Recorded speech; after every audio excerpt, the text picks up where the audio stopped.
Member Spotlight podcast, where we feature one of our many small business members, the backbone of our island community. They provide much needed services and products, employ our residents, pay taxes, and give back to our community in a number of ways. We're so glad you joined us today. My name is Catherine Castro, your host for the Chamber Member Spotlight podcast.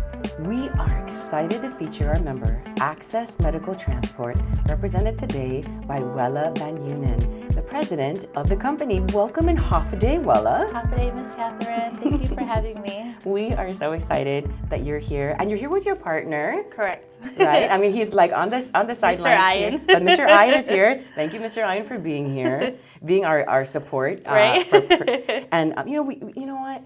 I have to say that it was so intriguing for me that two young folks have a hand in running a medical transport company. This is amazing, and I love it, and I think it's fantastic. Tell me more about, how did this get started? You think of young people, you never think that they would want to be a part of a medical transport company. Tell me how this got started. Yeah, so I think in probably like 2009, medical transport became up and coming. Mm-hmm. It was mostly only the Guam Fire Department taking up all the runs, and we kind of saw like an opportunity. Maybe we can jump in and try to alleviate a lot of the load. Sure. So we actually started in 2013, and me and Ian both started in the company as just EMTs, mm-hmm. and we actually learned the managing part and learning how to manage employees also, right. And we kind of just learned like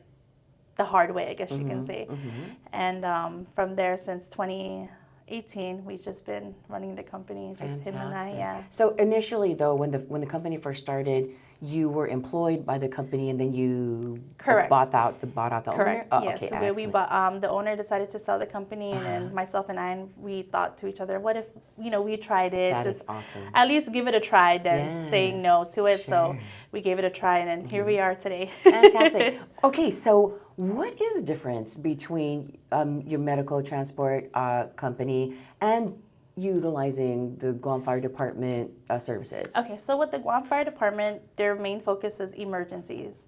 So our main focus is non-emergencies. So patients that need to get to their treatments that are also life-threatening, like dialysis, chemo. So that's where we come in, so we can kind of alleviate the emergency side of them taking patients from the residence to the ER. That's great. Correct, yeah.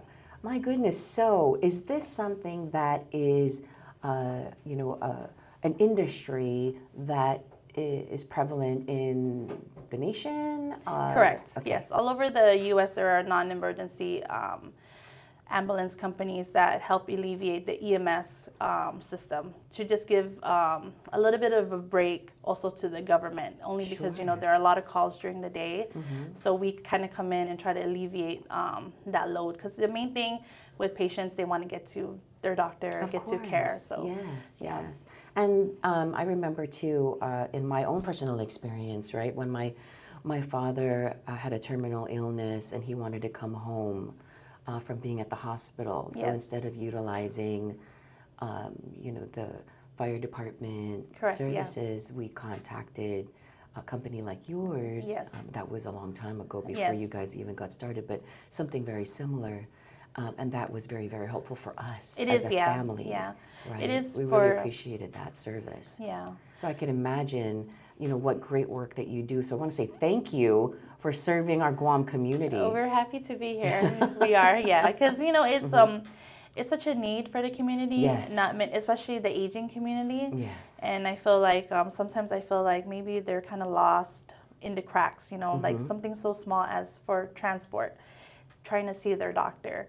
People don't think like, oh, just call someone to take you. But a lot of people don't realize so many people work nowadays, so don't really have the time. So we kind of see that's where we come in to help our community. Yeah. Exactly. So if when you started out as EMTs, right, was, as somebody that may be looking for a career, somebody that is maybe looking at changing a career, what would you say to them? Like, how would you encourage them to consider being an EMT?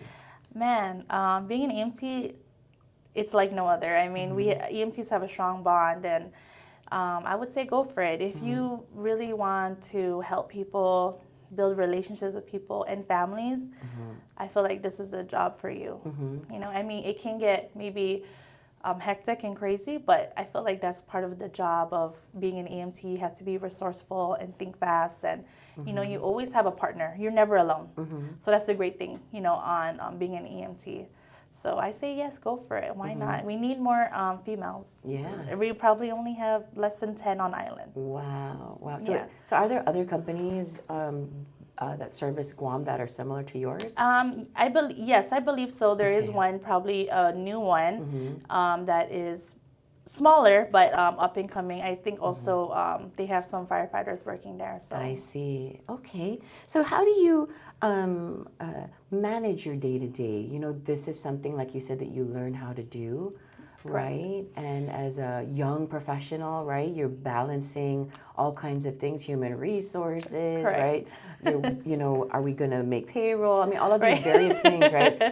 Do you have enough supplies in your ambulances? Yeah. I mean, all of these things that are going through your mind, right? Yeah, so you know what, me and I, in the beginning, it's kind of rough, like trying to understand employees.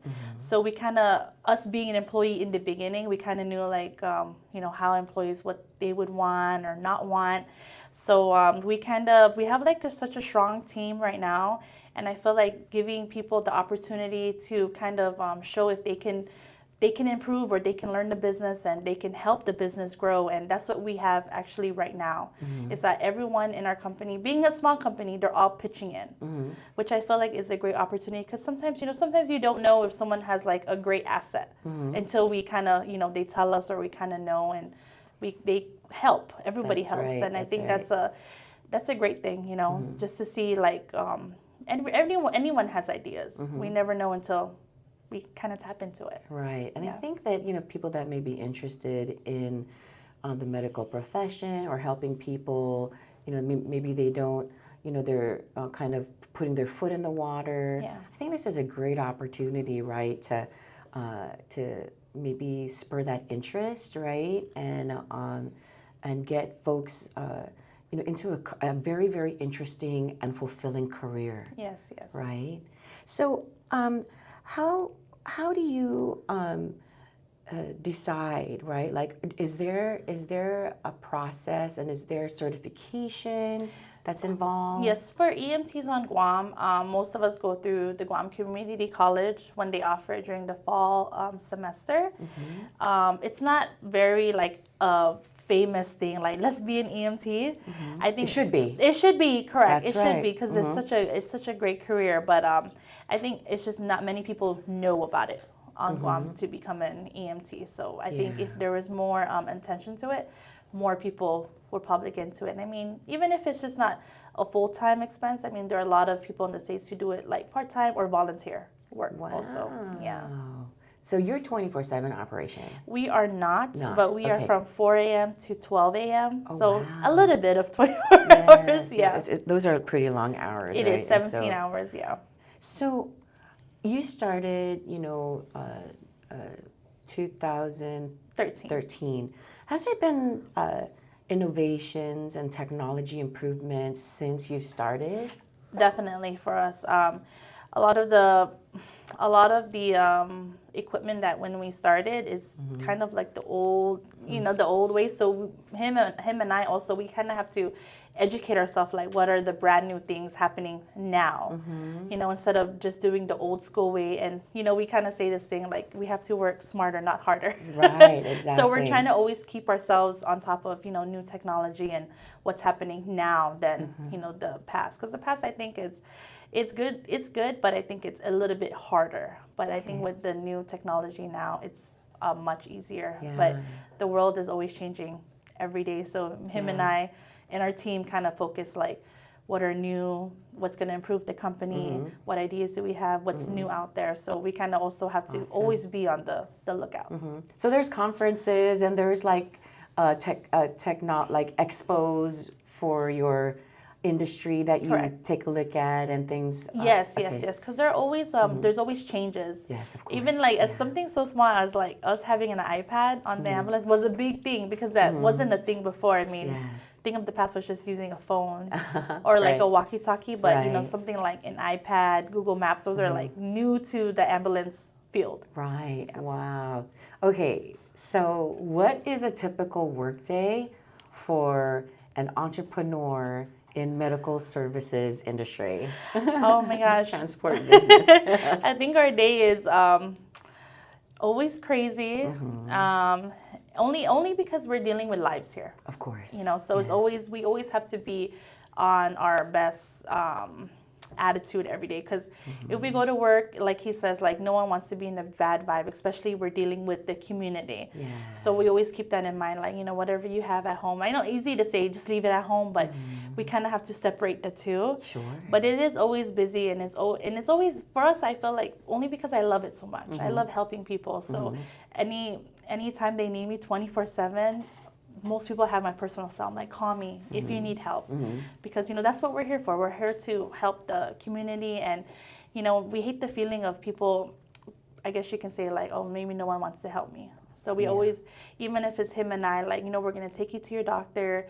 We're gonna do what we can. The crew is gonna help. I think people feel appreciative when they feel like people are there for them, willing to help. Yeah. So your day starts at what time? Oh my gosh, 6 a.m. Okay. 6 a.m. Be at the office at 7, and then brief, you know, what's going to go through the day.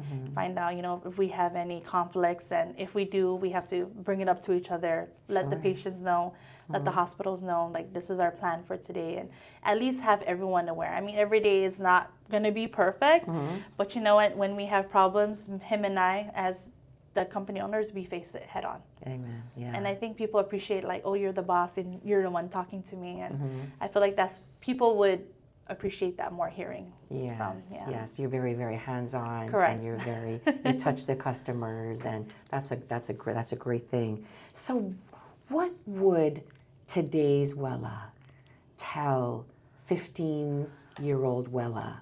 You know, we've got young people that are figuring out what they want to do, you know, what their calling is, you know, in a world that is just almost, you know, telling us what we should do, what we shouldn't do. What would today's Wella tell 15-year-old Wella? Man, I would tell her, keep going. You know, life is just not high school. People just think high school is a bubble. And I say, keep going and believe in yourself. You know, don't let anyone tell you you can't do something. And remember, there's always people willing to help. I mean, when I first started, I kept telling myself, I'm so ashamed to ask, or they might think like, you know, something bad. But believe it or not, people are always open arms, like, okay, let me help you, let me teach you, and embrace that. Don't be ashamed. Speak up if you want to. Exactly. I always tell myself better to know than to wonder.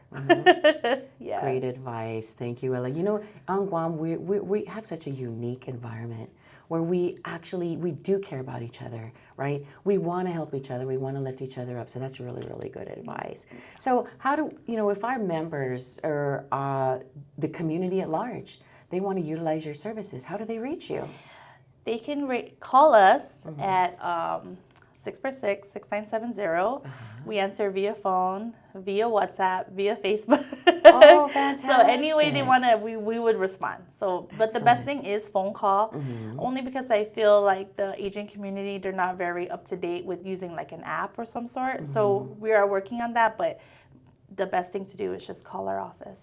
Great. Yeah. And then you know, as we wrap up and everything, you know, you're a member of the Chamber of Commerce. Yes. Right? How is the membership? How has your chamber membership helped your company? Oh my God, you know what? I love it. Only because you get to meet people, and I never knew that actually you guys existed.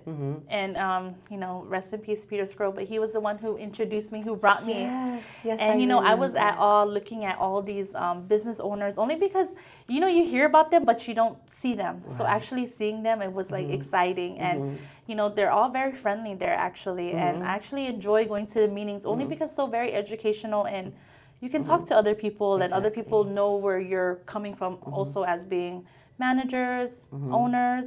So we enjoy it a lot. Excellent. Well, thank you so much. No worries. But do you have any parting words for our listening audience? Oh my God, please listen to the podcast more. Yes. Yes, and it's very educational and inspirational to others. Yes, we are. You know what? You have been an inspiration. It's so great to speak with you and talk with you, learn Ms. from Catherine. you, and I really encourage our listening audience to reach out to Wella and her team. Yes, and, please. and visit them like them on social media. Yes, give Access them Medical Transport. Yes, give them a lot of love. We truly appreciate your recommendations and outlook on what it takes to run and operate a sustainable small business on Guam, Wella. We encourage our residents to support our small businesses like Access Medical Transport that make a big difference in our community. I'd like to thank our listeners for tuning in and listening to today's show. We encourage you to drop us a note, to share your comments on this episode, or visit our website or social media platforms. We always appreciate your feedback. And we look forward to having you back on the Chamber Member Spotlight podcast. If you haven't already heard it, we also have another podcast called Chamber BizBox, which features issues and challenges that face our business community. All of our podcasts are available on YouTube, Spotify, and Apple Podcasts, so give them a listen. This is your host, Catherine Castro. Until next time, take good care and make it a great day, Guam.